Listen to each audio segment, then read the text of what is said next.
ಸಂಸದ ಕೆಎಚ್ ಮುನಿಯಪ್ಪ ಅವರನ್ನ ಈ ಬಾರಿಯ ಲೋಕಸಭೆ ಚುನಾವಣೆಯಲ್ಲಿ ಶತಾಯಗತಾಯ ಸೋಲಿಸಲು ಬಿಜೆಪಿ ನಾಯಕರು ನಿರ್ಧರಿಸಿದ್ದಾರೆ. ಕೋಲಾರದಲ್ಲಿ 7 ಬಾರಿ ಸಂಸದರಾಗಿ ಆಯ್ಕೆಯಾಗಿರೋ ಕೆಎಚ್ ಮುನಿಯಪ್ಪ ಸೋಲಬಹುದು ಅನ್ನೋ ಮಾಹಿತಿಯನ್ನ ಅವರದ್ದೇ ಪಕ್ಷದ ಶಾಸಕರೇ ಹೈಕಮಾಂಡ್ಗೆ ನೀಡಿದ್ದಾರೆ. ಈ ಬಾರಿ ಕೆಎಚ್ ಮುನಿಯಪ್ಪ ಬದಲು ಕೋಲಾರದಲ್ಲಿ ಬೇರೆಯವರಿಗೆ ಅವಕಾಶ ಕಲ್ಪಿಸಿಕೊಡಿ ಅನ್ನೋ ಮಾತುಗಳು ಕೈಪಾಳ್ಯದಲ್ಲೇ ಕೇಳಿಬರ್ತಿದೆ. ಈ ಮಧ್ಯೆ ಈ ಬಾರಿಯ ಲೋಕ ಸಮರದಲ್ಲಿ ಕೋಲಾರದ ಬದಲು ಚಿತ್ರದುರ್ಗದಿಂದ ಕಣಕ್ಕಿಳಿಯಲು ಮುನಿಯಪ್ಪ ನಿರ್ಧರಿಸಿದ್ದಾರೆ ಅಂತ ಹೇಳಲಾಗ್ತಿದೆ.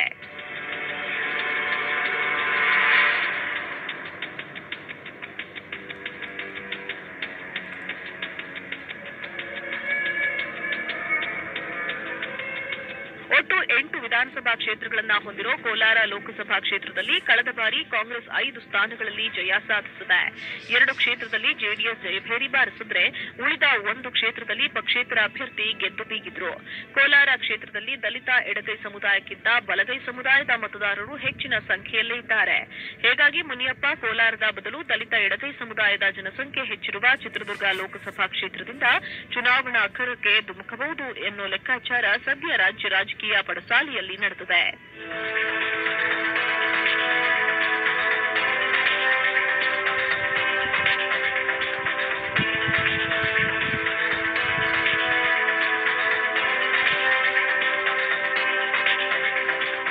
ಕೋಲಾರದಲ್ಲಿ 7 ಬಾರಿ ಸಂಸದರಾಗಿ ಆಯ್ಕೆಯಾಗಿರೋ ಕೆಎಚ್ ಮುನಿಯಪ್ಪ ಇದೀಗ 8ನೇ ಬಾರಿ ಅದೃಷ್ಟ ಪರೀಕ್ಷೆ ಇಳಿಯೋಕೆ ಸಜ್ಜಾಗಿದ್ದಾರೆ.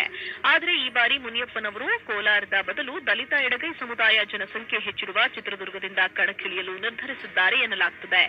7 ಬಾರಿ ಸಂಸದರಾಗಿ ಚುನಾಯಿತರಾಗಿರುವ ಕಾಂಗ್ರೆಸ್ನ ಪ್ರಭಾವಿ ನಾಯಕ ಕೆಎಚ್ ಮುನಿಯಪ್ಪ ಅವರನ್ನ ಈ ಬಾರಿಯ ಲೋಕಸಭೆ ಚುನಾವಣೆಯಲ್ಲಿ ಸೋಲಿಸಲು ಬಿಜೆಪಿ ನಾಯಕರು ಎನ್ನಿಲ್ಲದ ಕಸರತ್ತು ನಡೆಸುತ್ತಿದ್ದಾರೆ.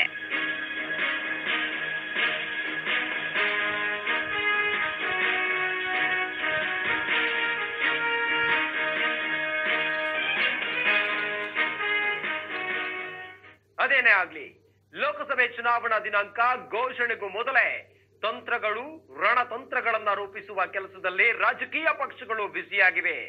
ದೋಸ್ತಿ ಸರ್ಕಾರದ 4 ಘಟಾನುಘಟಿ ನಾಯಕರಿಗೆ ಸೋಲುಣಿಸಲು ಬಿಜೆಪಿ ಮಾಸ್ಟರ್ ಪ್ಲಾನ್ ರೂಪಿಸಿದೆ.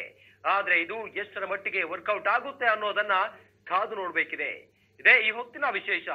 ನ್ಯೂಸ್ ಎಕ್ಸ್ ಕನ್ನಡ ಸುದ್ದಿ